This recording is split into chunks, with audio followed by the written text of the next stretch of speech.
영광이 저희들을 통하여 드러나야 할 것입니다. 이것이 저희들의 마음의 소망입니다. 우리 안에 주어져 있는 예수 생명, 하나님의 씨, 그리스도의 형상이 아무런 구애 없이 장애가 없이 온전히 펼쳐나가는 복된 삶 되게 하여 주시옵소서. 하나님의 말씀을 듣고자 하나이다. 들을 수 있는 귀를 주시고 우리 자신을 내려놓고 하나님의 말씀에 우리의 삶을 맞추어가는 은혜의 시간이 되게 하옵소서. 성령님 임하시고 우리의 심령 위에 은혜를 부으소서. 예수님의 이름으로 기도드리옵나이다. 할렐루야. 오늘 말씀 점점 강성함의 은혜입니다. 오늘의 이 말씀 성령 하나님께서 우리 성도님들의 심령 가운데 정말 새기는 은혜가 주어지기를 예수님의 이름으로 축복합니다. 저희 교회 이제 2020년 몇 년 남지 않았습니다. 설립 한 50주년으로 이렇게 넘어가죠. 71년도에 설립이 되었습니다. 그만큼 젊음을 서대구 교회와 함께 보낸 분들이 이 자리에 많이 앉아 계십니다.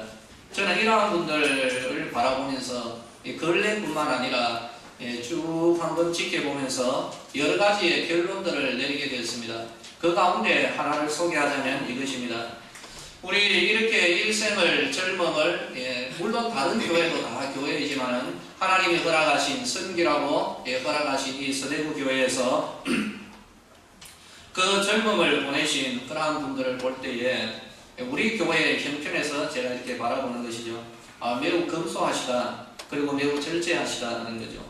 좀 더 직설적으로 표현하자면은 용서하시고 들으시기 바랍니다. 구차하리만큼 매우 인색한 삶을 살아오셨다라는 그런 판단을 가집니다. 그러나 여기에서 그치지 아니하고 하나님을 향하여서는 매우 후한 믿음의 삶을 살아오신 분이다라는 그런 결론을 내렸습니다. 간단하게 말하자면 이렇습니다. 자신에게는 매우 절제하지만은 하나님을 위하여서는 넉넉한 마음을 다하시는 그러한 삶을 살아오신 분들이라는 거죠. 저는 이러한 분들에게 시편 71편 18절의 말씀을 이 시간 믿음으로 사모하며 축복하는 마음으로 전달합니다. 하나님이여, 내가 늙어 백수가 될 때에도 나를 버리지 마소서. 내가 주의 힘을 후대에 전하고 주의 능을 장래 모든 사람에게 전하기까지 나를 버리지 마소서. 여러분들의 백발이 더더욱 어떻게 되어간다 할지라도, 늙어 백수가 된다 할지라도 젊은 시절 함께 하신 하나님께서 여러분들을 끝까지 붙들어 주실 줄로 믿으시기를 예수님의 이름으로 축원합니다. 이거는 뭐 믿고 자시고 할 게 없습니다. 그대로 있는 진리이죠. 시편 성도의 고백에 담긴 소망이 우리 서대구의 성도들 위해 그대로 임하고 있다는 사실을 우리는 믿음으로 받아들여야 되는 것이죠. 하나님께서 부르시는 그날까지 하나님과 함께하는 그런 증거가 여러분들의 삶 가운데서 풍성하게 날마다 일어나야 되는 것입니다. 그리고 이 땅 위에서도 우리 성도들이 좀 당당하고 품위 있는 그런 삶을 살아가야 되는 것이죠. 그러면서 저는 하나의 소망을 가졌습니다. 그 소망은 우리 연로하신 분들의 노년이 좀 더 풍성해졌으면 좋겠다 하는 그런 마음을 가집니다. 지금 이 시점에 우리 연로하신 권사님들, 집사님들이 뭐 가게나 사업을 하시겠습니까? 성술래 권사님이 뭐 벤처 기업 지금 뭐 이렇게 뭐 창업을 하고 뭐 이런 거는 솔직히 하나님의 창조 질서에 역행하고 있는 거기 때문에 저는 그것을 구하지 않습니다. 이제는 씨를 뿌리는 시기가 아니라 거두어야 할 시점이기 때문입니다. 고린도후서 9장 10절 말씀, 바울을 통하여 이런 말씀을 주십니다. 심는 자에게 씨와 먹을 양식을 주시는 이가 너희 심을 것을 주사 풍성하게 하시고 너희 의의 열매를 더하게 하신다라는 것이죠. 바울을 통하여 주셨던 이 말씀의 취지는 분명합니다. 하나님은 우리에게 두 종류의 물질을 허락하십니다. 곡식을 주셔도 두 가지의 곡식을 주신다는 것입니다. 그 하나는 우리가 먹고 살아야 할 물질인 먹을 양식을 주십니다. 그러나 또 하나는 내년을 위하여서, 내후년, 앞날을 위하여서 심고 뿌려야 할 물질인 심을 종자를, 이 두 가지를 주신다라고 바울을 통하여 말씀하고 있습니다. 우리 서대구의 성도님들, 특별히 연로하신 이러한 집사님, 권사님들, 그리고 장로님들, 젊은 시절에서 지금에 이르기까지 참 많은 그런 종자를 뿌려놓았다고 저는 그렇게 확신합니다. 자신에게는 인쇄가 있습니다. 절제하셨습니다. 다녀보니 알겠습니다. 그러나 하나님을 향하여서는 매우 후한 삶을 살아가고 계시더라고요. 하나의 예를 들면은 이러합니다. 헌금의 내용을 이야기를 해서 좀 못합니다만은 있었던 일이기 때문에 말씀을 드리도록 하겠습니다. 2주 전에 건축헌금을 하신 한 연로하신 권사님이 계십니다. 저는 이거 잘 모릅니다. 여기에 간단에 올려놓고 이제 헌금 봉투 하나씩 넘겨가면서 이렇게 새벽에 미력하지만 그러나 분명하게 믿음으로 축복하며 늘 나아가고 있습니다. 그런데 이분 권사님에게 넘기니까 이제 그 권사님이 있어요. 보는 순간에 있는 그대로 제 반응을 그대로 소개하겠습니다. 어떤 반응을 했는가? 이 권사님이더라고요. 그대로 이 반응은 이겁니다. 아이고 미치겠네. 하나님 앞에서 이 말을 했습니다. 기도하다가 아이고 미치겠네. 그러면서 한숨 팍 쉬고 내려놓고 아이고 주여 어떻게 하면 좋습니까? 그런 반응을 하나님 앞에 올려드렸습니다. 왜냐하면 이분은 교회에서 돌봄을 받으셔야 할 그런 위치요 상황이기 때문입니다. 그럼에도 불구하고 하나님 나라를 위하여서 그 마음을 풍성하게 표현을 하신 것이죠. 그래서 아이고 아버지 미치겠습니다. 그렇게 하나님 앞에서 그러나 곧바로 마음을 추스렸습니다. 추스리고 이분 권사님을 축복하며 들어가기 시작했습니다. 그리고 난 이후에 다가가서 이런 말을 했습니다. 권사님 손을 꼭 붙잡고 권사님 앞으로 이제 하지 마십시오. 목사가 하지 말라고 했습니다. 하지 마시고 해외여행이나 좀 이렇게 건강할 때 해외여행 좀 다니시고 좀 놀러 다니시고 그렇게 하십시오. 진심이었습니다. 권사님 이렇게까지 하지 마십시오. 앞으로 해외여행 다니시고 쓸 때 좀 쓰시고 그렇게 하십시오. 그런데요 그분의 입에서 나온 답변은 언제나 그러나 있듯이 이런 말입니다. 목사님 교회와 하나님 나라를 위하여서 그렇게 말씀하시는 그분 앞에서 더 이상 또 다른 말을 할 수가 없었습니다. 손 한 번 더 꼭 붙잡고 예 하면서 결론은 이것입니다. 그분뿐만이 아니죠. 여러분들의 부모님을 보십시오. 살아갔던 그 환경 70년대 80년대 녹록지 않았습니다. 그러나 오늘날 우리들이 이렇게 신앙생활을 하고 다져놓은 것은 여러분들의 부모님 그리고 자신에 대하여서 인색하였고 교회와 하나님 나라를 위하여서 후하게 뿌렸기 때문에 오늘이 있는 것이죠. 참 많은 것을 뿌리고 계셨습니다. 그리고 분명하게 이 시간 믿음으로 선포합니다. 반드시 거둘 것입니다. 하나님께서 반드시 허락하실 것입니다. 하나님 살아계시고요. 오늘 제가 조금 전에 여러분들에게 소개해드렸던 고린도후서 9장 10절 두 가지의 것을 주셨는데 하나님 앞에서 믿음으로 뿌리고 심고 계시기 때문입니다. 그래서 저는 이런 묵상까지 했습니다. 과연 누가 거둘까? 과연 이것을 누가 거둘까? 여러 사람들이 거둘 수가 있겠죠.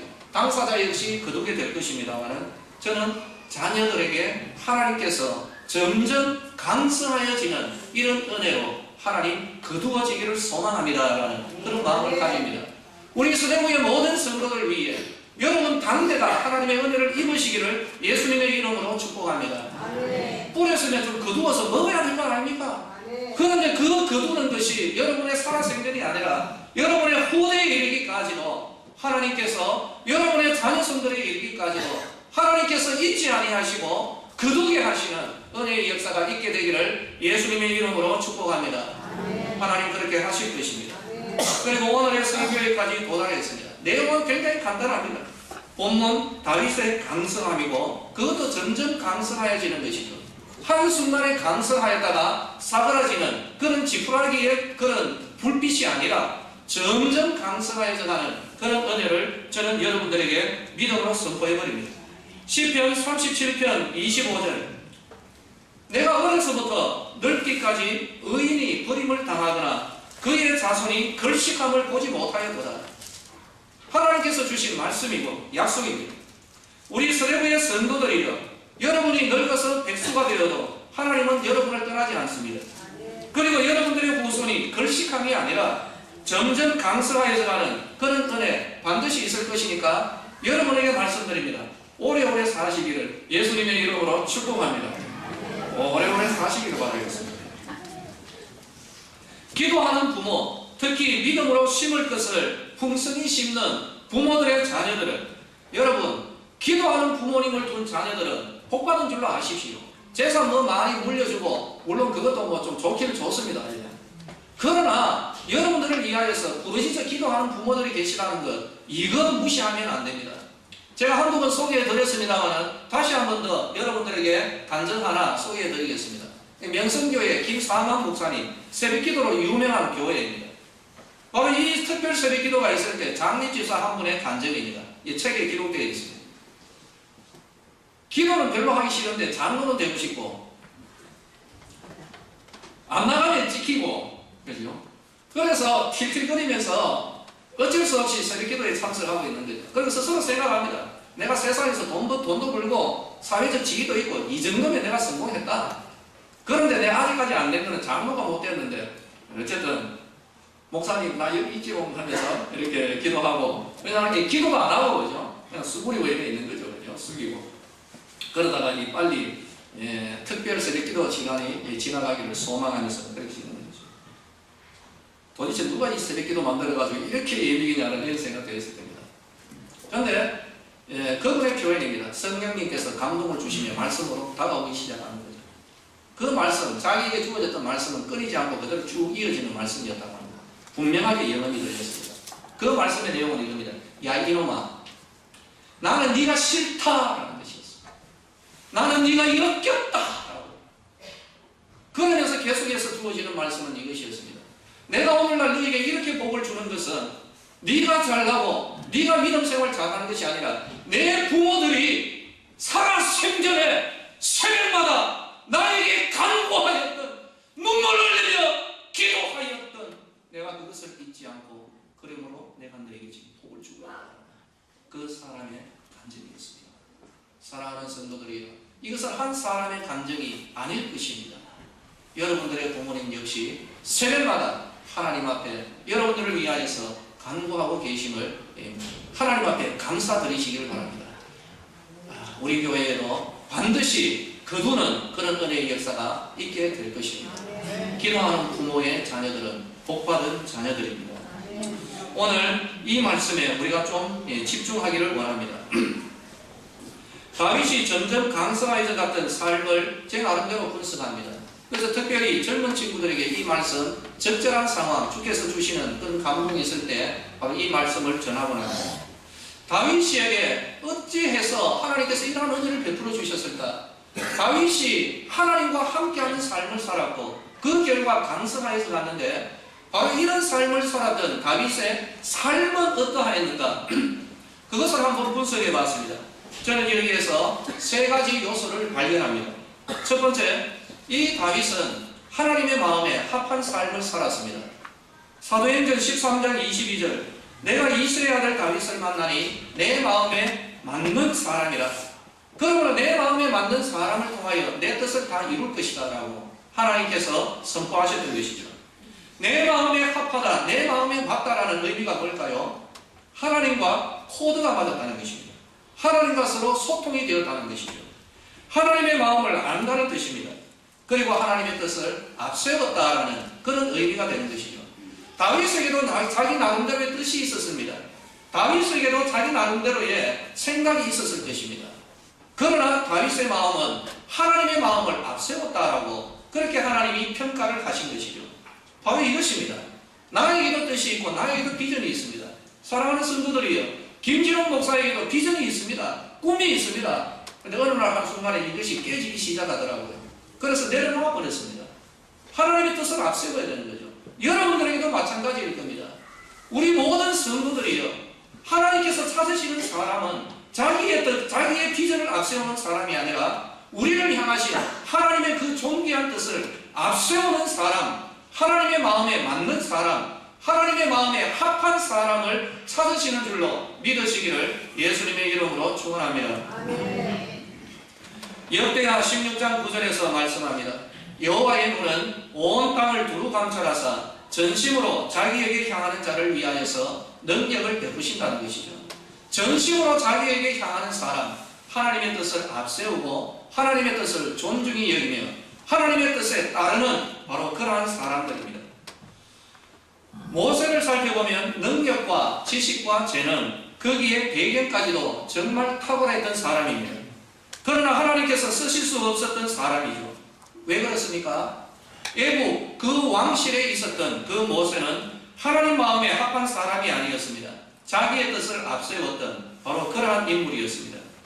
심지어 하나님 나라의 일과 또 여러 가지의 것들 역시 자기의 잣대에 맞추어 드렸던 사람이 애굽의 왕궁에 있었던 모세였습니다. 결국 이 사람은 뛰어난 배경과 지식과 그 모든 능력에도 불구하고 광야로 들어가서 40년 동안 그 광야 기간 하나님 앞에서 연단을 받으면서 하나님의 마음을 알아가는 훈련을 받았습니다. 그러므로 우리에게 있어서 필요한 것은 이것입니다. 하나님을 알아가야 됩니다. 하나님의 마음을 알고 하나님의 마음을 순종함으로 따르는 성도들이 이 시대의 제2의 영적인 다윗이요 하나님의 마음에 합한 성도들이 될 것입니다. 바로 이 사람을 하나님께서 들어서 쓰실 것이고 그 사람의 삶이 점점 강성해져 가는 은혜의 삶이 될 줄로 믿으시기를 예수님의 이름으로 축원합니다. 예, 하나님 마음 아십니까? 문제는 이겁니다. 나를 향한 하나님의 마음을 아느냐? 여러분 하나님 앞에 엎드리십시오. 주의 말씀 가운데서 나를 향한 하나님의 뜻을 발견하십시오. 이거 모르고는 꽝입니다. 우리의 발걸음 이게 어디로 가는지도 모르잖아요. 먼저 이것을 알아야 되는 거죠. 나를 향한 주의 마음을 발견하시고 그리고 그 마음을 따르는 사람, 이 사람이 다윗이었고요. 여러분들이 10년, 20년 뒤는 다윗의 모습을 보면 다윗 나올 것입니다. 이것이 하나님의 공식입니다. 두 번째로 이 다윗의 삶은 하나님을 기뻐하는 삶이었습니다. 시편 37편 4절 또 여호와를 기뻐하라 그가 내 마음의 소원을 네게 이루어 주시리로다. 우리의 기쁨과 즐거움, 심지어 우리의 분노와 질투마저도 하나님에게서 찾는 그런 삶이 되어야 하는 것이죠. 다윗은 세상 사람들이 추구하는 물질이 늘어가는 여기에 자기의 기쁨과 즐거움을 두지 않았습니다. 시편 4편 7절 주께서 내 마음에 두신 기쁨은 그들의 곡식과 새 포도주가 풍성할 때보다 더합니다. 하나님 앞에 고백합니다. 하나님을 기뻐하는 사람들과 어울렸고 하나님을 모독하는 자들에 대하여서는 거룩한 분노로 그 사람을 바라보았던 것이죠.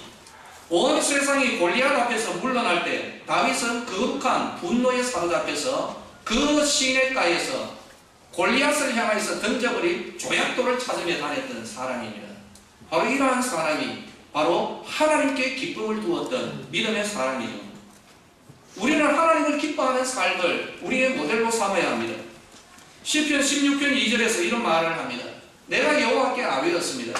주는 나의 주님이시오니 주밖에는 나의 복이 없습니다. 여러분 이런 고백 우리 한번 할까요?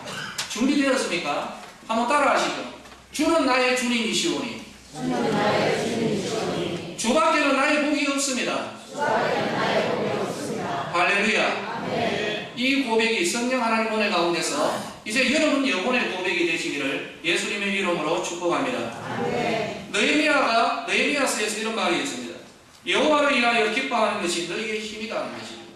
우리의 기쁨과 즐거움 이 세상 안에 두는 것이 아니라 하나님 안에서 두는 바로 그 사람. 그래서 그 사람에게 어떻게 한다고요? 그가 내 마음의 소원을 이루어 주시리로다. 여러분 이 말씀은 우리에게 다가와 있는 진리입니다. 다윗이 깨달은 진리이고 다윗의 삶 가운데서 내렸던 성령에 의한 결론입니다. 내가 하나님을 기뻐하였더니 하나님께서 내 마음의 소원을 이루어 주셨더라라는 것이죠. 그리고 이것을 성도들에게 그 시대에 자기의 백성들에게 전달하고 있는 내용인 것입니다. 하나님을 기뻐하십시오. 그리고 하나님께 소원을 아뢰십시오. 하나님이 이루어 주실 것입니다. 세 번째로 하나님을 기쁘시게 하는 삶을 사시기를 바랍니다. 잠언서 16장 7절에 사람의 행위가 여호와를 기쁘시게 하면 그 사람의 원수라도 그와 더불어 화목하게 하십니다. 저는 이 부분을 굉장히 중요시합니다. 이것은 다윗이 깨달은 진리가 아니라 다윗의 아들 솔로몬이 깨달았던 진리입니다. 개인적 견해이지만 아마도 이 솔로몬은 자기의 아버지 다윗을 바라보며 얻은 교훈이라고 생각합니다. 자기의 아버지 다윗에게는 라이벌이 많았습니다. 다윗은 많이 못 배웠습니다. 그렇지 않습니까? 늘 양의 똥이나 치웠던 그런 사람입니다. 무식했습니다. 배경도 좋지 않았습니다. 막내였습니다. 그리고 자기 주변에는 하나님을 위한 질투심에 사로잡힌 자이기 때문에 이 사람은 사람들과 좋은 관계를 유지하기가 굉장히 힘듭니다.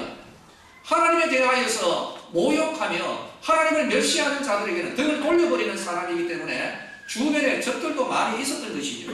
라이벌이 많았습니다. 심지어 한솥밥을 먹었던 자들 가운데서도 요압을 비롯한 대적들이 주변에 많이 있었던 그런 사람들입니다. 일생을 대적들 틈에 끼어서 그런 삶을 살아갔지만 결국에는 강성하여져 갔던 그런 삶을 살았죠.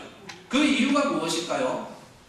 그 아들 솔로몬은 성령의 지혜로 아버지가 이렇도록 강성하여져 갔던 그 이유를 계시로 깨닫게 되었던 것이죠. 무엇입니까? 자기 아버지 다윗은 하나님을 기쁘시게 하는 삶을 살았다는 것이죠. 백성들을 기쁘시게 하는 것은 기쁘게 하는 것이 아니었다는 것입니다. 자기 신하들에게 김정은이처럼 벤츠 사주고 이런 물론 사주면 좋죠. 그러나 그의 마음속에 있는 것은 내가 누구를 기쁘게 하는 삶을 살아가는가? 그것은 바로 나를 불러서 왕으로 삼으시고 나를 불러서 성도로 삼으신 나를 구원하신 하나님 기쁘시게 하는 삶을 살아가는 것, 이것이 그의 삶의 큰 물줄기가 되었던 것이죠.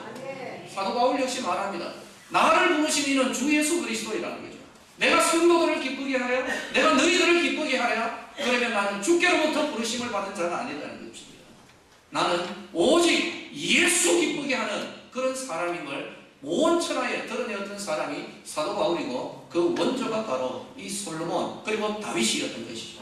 다윗은 어떤 삶을 살았습니까? 나는 하나님 기쁘시게 하는 삶을 살아갈 것이다 라고 선포하였고 바로 그런 삶을 살아갔던 것이죠. 하나님을 기쁘시게 하는 삶을 살아가는 자에게 주어지는 은혜가 있습니다. 솔로몬이 이것을 깨달은 것이죠. 강성함의 복이었던 것입니다. 그래서 시편 16편 7절에서는 그 사람의 원수라도 그와 더불어 화목하게 하신다라는 것입니다. 설명을 좀 해드릴까요? 여러분, 이 손수건이 있습니다. 여기 이 마이크가 있습니다. 이 마이크의 힘이 1입니다. 이쪽 마이크가 있습니다. 이것도 힘이 1입니다. 이 두 마이크 간의 관계가 별로 안 좋습니다. 서로 어르렁거립니다. 그러면 이 두 마이크의 관계를 뭐라고 할까요? 라이벌, 경쟁 관계라고 합니다. 그런데요, 이 마이크가 성능이 아주 좋아가지고 제가 이 마이크에 마음을 많이 둡니다. 제가 이 마이크를 예지중지하고 언제나 이 마이크만을 사용하죠. 그래서 사람으로 치자면은 이 마이크가 이거는 1인데 이 마이크는 힘이 더 받아가지고 100이 되었다라고 하겠습니다. 사람의 힘이 이쪽은 1이고 이쪽은 100입니다. 두 사람 간의 경쟁 관계가, 라이벌 관계가 성립이 되겠습니까? 안 되죠. 이제는 더 이상 경쟁 관계가 아닙니다. 왜 그렇습니까? 한 사람의 힘이 100이 되어버리기 때문이죠. 그러므로 어떻게 됩니까? 이전에 원수 관계, 라이벌, 경쟁 관계에 있었던 사람이 자기가 살기 위하여서 여기에 찾아와서 뭐라고 합니까? 화친, 친구여 잘 봐주시게 내 앞으로 당신 말이라면 존중하겠다. 이게 바로 솔로몬이 깨달았던 진리죠. 일생을 대적들 틈에 끼어서 생활했던 자기 아버지 다윗, 하나님을 기쁘시게 하는 삶을 살았더니 주변에 있었던 대적들이 다윗 앞에 엎드려서 왕이시여 앞으로 잘 지내십시오. 앞으로 곡물도 바치고 조금도 바치겠습니다. 솔로몬이 이것을 깨달은 것이죠. 사랑하는 성도들이여, 바로 이것입니다. 하나님을 기쁘시게 하십시오. 그러면 하나님께서 여러분을 강성하게 하는 은혜를 베풀어 주실 것입니다. 우리 성도들에게 간절히 구합니다. 늙어 백수가 되어도 버리지 않고 함께 하시는 하나님의 은혜로 충만하십시오. 비록 임종의 순간을 맞이한다 할지라도 당당하고 품이 있는 마지막을 맞이하십시오. 자녀의 신분된 성도들과 모든 성도들은 이 자리에 앉아있는 자녀된 그러한 성도들은 점점 강성하여져 가는 은혜를 사모하시기 바랍니다. 그 삶은 세 가지로 제가 전달해 드렸습니다. 하나님의 마음에 맞추십시오. 하나님을 기뻐하십시오. 하나님을 기쁘시게 하십시오. 이것이 하나님이 함께하는 삶이요 강성한 은혜의 삶을 살아가는 길이 될 것입니다. 이제 결론을 드립니다. 그냥 듣고 아 그렇구나 여기서 그치지 마십시다. 삶의 적용점을 찾아내십시다. 그러면 내가 어떻게 하면 하나님의 마음에 맞추는 삶을 살아갈까? 어떻게 하면 하나님을 기뻐하는 삶을 살아갈까? 어떻게 하면 하나님을 기쁘시게 하는 삶을 살아갈까? 여기에 대한 적용점이 반드시 있어야 할 것입니다. 너무 어려운 것, 실현 가능성이 없는 것은 하지 마시기 바랍니다. 하나님의 마음에 진정으로 우리의 이 마음을 올려드리며 이 세 가지 삶의 적용점을 이끌어내어야 하는 것이죠. 다시 한번 여러분들에게 말씀드립니다. 이제 여러분들의 내면을 그리고 삶을 여러분 한번 돌아보시기 바랍니다. 첫 번째, 하나님의 마음에 맞지 않거나 내 뜻을 주장하며 하나님의 뜻을 따르지 않는 그러한 부분들 하나님 앞에 회개하십시다. 회개가 선행되어야 하나님의 마음을 전달받을 것입니다. 그리고 그 부분을 고치고 하나님의 마음에 우리 맞추십시다. 두 번째로 세상을 기뻐하는 그러한 부분들 있죠. 그것 회개하십시다. 그 부분을 도려내고 하나님 안에 우리의 기쁨을 두십시다. 이것이 여호와를 기뻐하는 삶입니다. 세 번째, 나를 기쁘게 하는 그러한 삶을 도려내십시다. 이것을 회개하고 이제는 우리의 삶의 방향을 바꾸십시다.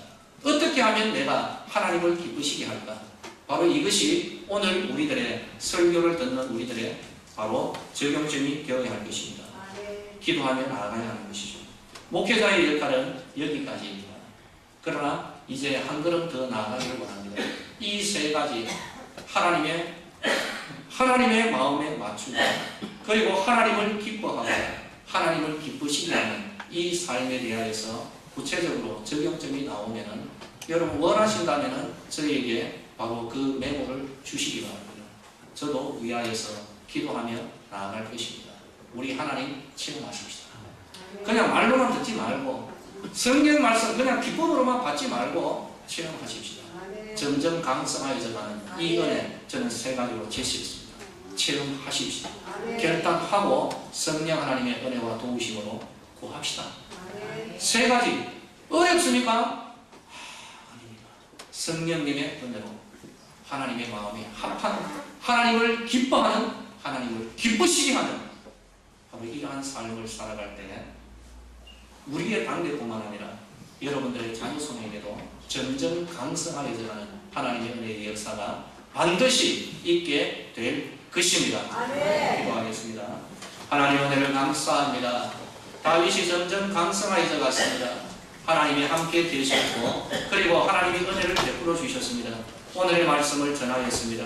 하나님의 마음에 합한 삶을 살아가고 하나님을 기뻐하고 하나님을 기쁘시게 하는 우리 성도들의 삶이 되게 하여 주시옵소서.